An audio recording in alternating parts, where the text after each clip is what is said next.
विकचकमलवक्त्रा फुल्लनीलोत्पलाक्षि विकसितनवकाश श्वेतवासो वसाना विकचकमलवक्त्रा फुल्लनीलोत्पलाक्षि विकसितनवकाश श्वेतवासो वसाना कुमुदरुचिरकान्ति कामिनी गोन्मदेयं प्रतिदिशतु शरद्वच्चेतस प्रीतिमग्रयां कुमुदरुचिरकान्तिं कामिनी गोन्मदेयं प्रतिदिशतु शरद्वच्चेतस प्रीतिमग्रयाम्।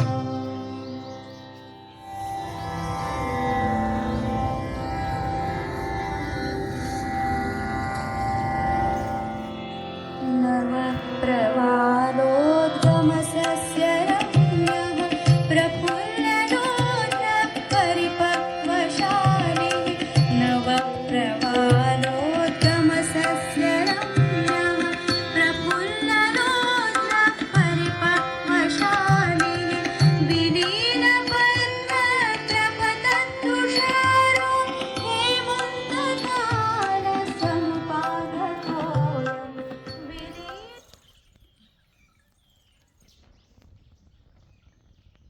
आज की पवित्र स्वर्णिम सुगंधित संध्या हो सकता है इस पृथ्वी पर, इस मृत्युलोक पर कई सारे जीव शरीरों की जीवन की यात्रा का अंतिम पड़ाव हो।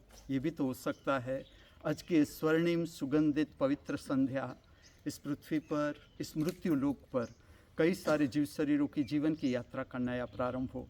हम दोनों प्रकार के जीव शरीरों की आगे की कल्याणकारी मंगलमय जीवन यात्रा के लिए हमारी सभी की ओर से इस दिव्य स्थान से, इस पवित्र स्थान से शुभकामनाएं प्रार्थते हैं।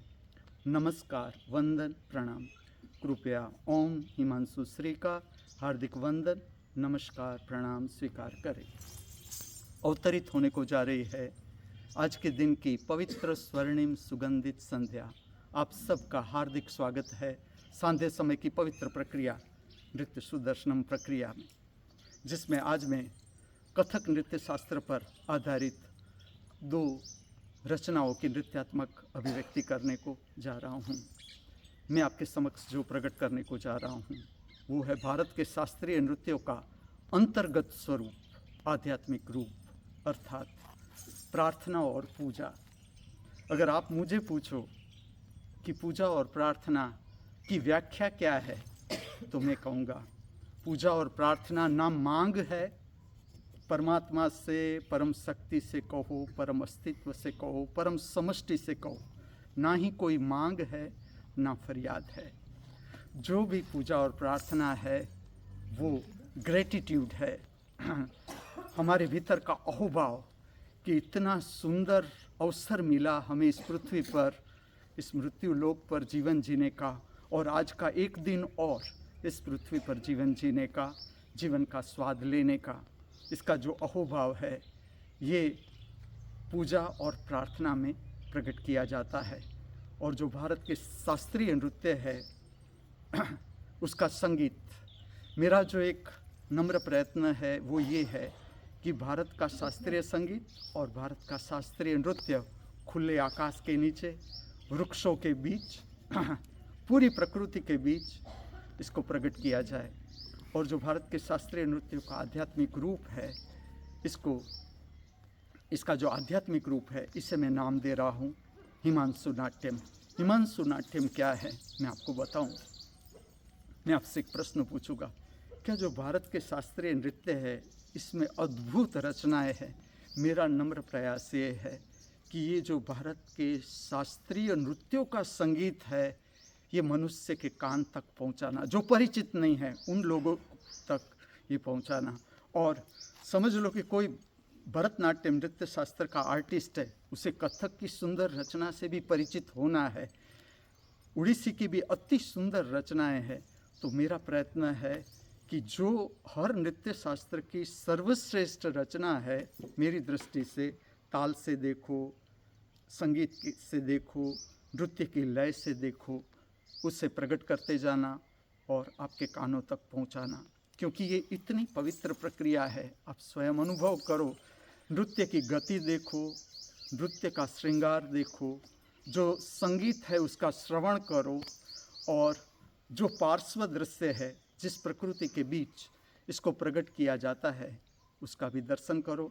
ये आपको पवित्र शक्ति के संपर्क में लाता है और मन, भाव, भीतर के शरीर की मलिनता को दूर करता है। आज की जो दो रचनाएं हैं वो कालिदास ऋतु संहार से है, और दोनों रचना में मैं प्रकृति पूजन नृत्य के माध्यम से प्रकट करने को जा रहा हूँ।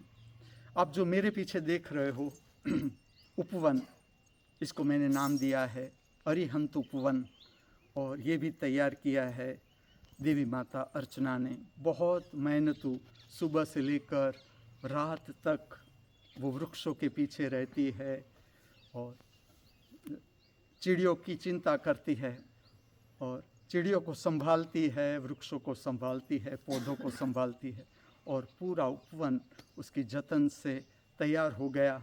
उसके आगे मैं ये रचनाएं लेने को जा रहा हूँ। प्रार्थना के रूप में प्रकृति से प्रार्थना, प्रकृति का पूजन, कि प्रकृति नहीं है तो हमारा जीवन शुष्क है। खुले आकाश के नीचे, वृक्षों के बीच इस नृत्य का प्रागट्य देखो। और मैं मेरा अनुभव कहता हूँ कि जो वृक्षों के बीच नृत्य होता है या खुले आकाश के नीचे नृत्य होता है, इसमें जो अनुभव रहता है अलौकिक अनुभव ही रहता है। जो नृत्य को प्रकट कर रहे हैं उसको भी मैं ये खास संदेश दूंगा कि कभी आप समय मिले, मौका मिले, प्रकृति में चले जाए और उसमें अपना नृत्य को प्रकट करें। तो आज इस तरह से आपके समक्ष नृत्य की अभिव्यक्ति करने को जा रहा हूँ। अबाउट श्रृंगार। आज का जो पवित्र वस्त्र है वो अर्पण कर रहे हैं मांडवी कच्छ से श्री महेश मेहता, जिग्ना मेहता और शिवरंजनी मेहता, और जो इसको स्टिचअप किया है वो किया है जगन्नाथ स्वामी ने, और जो कुछ हैंडमेड गहने हैं वो तैयार किए हैं देवी माता चित्रलेखा ने और देवी माता जयश्री ने। इस जगत के सर्व कलाकारों के भीतर बहती हुई कला की दिव्य शक्ति को हार्दिक वंदन करते हुए, प्रणाम करते हुए, हमारे सबके भीतर उपस्थित दृष्टा स्वरूप परमात्मा के चरणों में हार्दिक वंदन अर्पण करते हुए आप सबको ले चलता हूँ सांध्य समय की पवित्र प्रक्रिया नृत्य सुदर्शनम प्रक्रिया की ओर।